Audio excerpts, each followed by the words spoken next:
क्या तेजस्वी यादव कठपुतली बादशाह हैं या आरजेडी के असली राजा हैं? आखिर क्या जल्दबाजी थी कि तेजस्वी यादव को राष्ट्रीय जनता दल का कार्यकारी अध्यक्ष बना दिया गया? परिवार की चुनौती, पार्टी की चुनौती और सबसे बड़ी चुनौती 25 विधायकों की बचाने की। तो क्या तेजस्वी यादव इन तमाम चुनौतियों से पार पाएंगे? जिस अग्निपथ पर चल चुके हैं तेजस्वी यादव, उस अग्निपथ से सुरक्षित वापस एक नंबर की कुर्सी पर बैठ जाएंगे? यही बड़ा सवाल सत्ता के गलियारों में है और इस कार्यक्रम में हम आपको यही बताएंगे कि क्या ये अग्निपथ तेजस्वी यादव के लिए एक ऐसी परीक्षा है जिसमें उनको पास करना ही होगा। गोद में खेला था जो वो आज ताज मांगता है। गोद में खेला था जो वो आज ताज मांगता है। सियासत में हर रिश्ता अपना मतलब जानता है। बाप की सीख किताबों में धरी रह जाती है, जब सत्ता की भूख सब भावनाओं को खा जाती है। आप देखना शुरू कर चुके हैं स्टार टीवी बिहार। मैं आपके साथ सरोज सिंह। बड़े तामझाम के साथ मौर्य होटल में ताज पहनाया गया तेजस्वी यादव को। कुछ लोग कहते हैं कि लालू युग का अंत हो गया, लेकिन ऐसा है नहीं।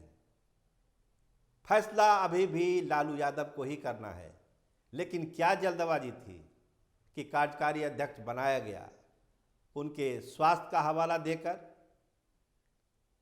उनके छवि को हवाला देकर?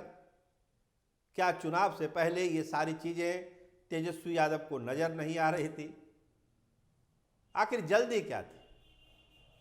क्या तेज प्रताप के घर लालू प्रसाद का जाना तेजस्वी यादव को रास नहीं आया? आज जब लालू यादव झंडा फहरा रहे थे, उस समय भी तेजस्वी यादव नजर नहीं आए। रोहिणी आचार्य क्या कहती है? कठपुतली बादशाह है। कल ही एक पोस्ट किया था, ढेर सारी बातें, घुसपैठियों से घिरे हुए हैं, संजय यादव पर निशाना, शक्ति यादव पर निशाना, और सबसे बड़ी बात कठपुतली बादशाह बताना। यानी एक ऐसा बादशाह जो अपने फैसले खुद नहीं लेता है, उनके आसपास के लोग लेते हैं। लेकिन तेजस्वी यादव को तो असली राजा बनना है आरजेडी का। कैसे बनेंगे? क्या कहा भाई वीरेंद्र ने कि 3-3 जिला बेच दिया गया, कैसे हम लोग जीत जाएंगे? समझते हैं इसका मतलब एक खुली चुनौती है। जो चुनाव के समय जो टीम थी, उसको एक खुला चुनौती भाई वीरेंद्र ने दिया था इस बयान से कि आप लोगों ने पार्टी का सत्यानाश कर दिया। माई की पार्टी और माई गायब, ये कैसे चलेगा? A to Z के चक्कर में माई भी साफ हो गया। तो कल जो ये हुआ सारा चीज, ताजपोशी हुई तेजस्वी यादव को, इसको लेकर बहुत तरह की बातें हैं, चर्चा है। पहली चर्चा यही है कि अब पूरा कंट्रोल तेजस्वी यादव चाहते हैं आरजेडी पर, और देश भर में क्या होगा आपको मालूम है, लेकिन बिहार में उनकी मर्जी के बिना पत्ता नहीं हिलेगा। अब वो बात नहीं है कि सब चीज़ों के लिए उनको एडवाइस लेना पड़ेगा। लालू यादव एक्टिव नहीं है, सभी लोग जानते हैं, लेकिन क्या वो कमी तेजस्वी यादव पूरा कर पाएंगे? तेजस्वी यादव के सामने भी सवाल है कि आप टिकेंगे बिहार में? तब तो कहीं फिर निकल गए यात्रा पर, विदेश चले गए, तो फिर पार्टी का क्या होगा? अभी पूरा फेरबदल होना है पार्टी में, संगठन में, जिला स्तर पर, ब्लॉक स्तर पर और प्रदेश के स्तर पर। बहुत जल्द सारी कमेटियां भंग होगी जैसा लगता है, और नए सिरे से अपनी सेना तेजस्वी यादव तैयार करेंगे, क्योंकि उनको असली बादशाह बनना है, कठपुतली बादशाह नहीं बनना है। तो अपनी सेना, लेकिन अपनी सेना किसके सलाह पर? जो सवाल रोहिणी आचार्य उठाती है कि किसके सलाह पर काम करेंगे? क्या वही टीम फिर सलाह देगी कार्यकारी अध्यक्ष को, या टीम बदली जाएगी? सबसे बड़ा सवाल यही है, और सबसे बड़ा संकट भी यही है। अगर आरजेडी को आगे जाना है तो तेजस्वी यादव को अपने फैसले स्वतंत्र रूप से करने ही होंगे। अगर वही सलाहकार, वही टीम रह गई, तो इसका मतलब है कि जो सवाल भाई वीरेंद्र उठा रहे हैं, चाहे रोहिणी आचार्य उठा रही हैं या तेज प्रताप यादव उठा रहे हैं, वो सवाल अभी भी मौजूद है, प्रासंगिक है, रिलेवेंट है, उसमें कहीं कोई कमी नहीं है। और यही कमियां आरजेडी को और गक्त में ले जाएगी।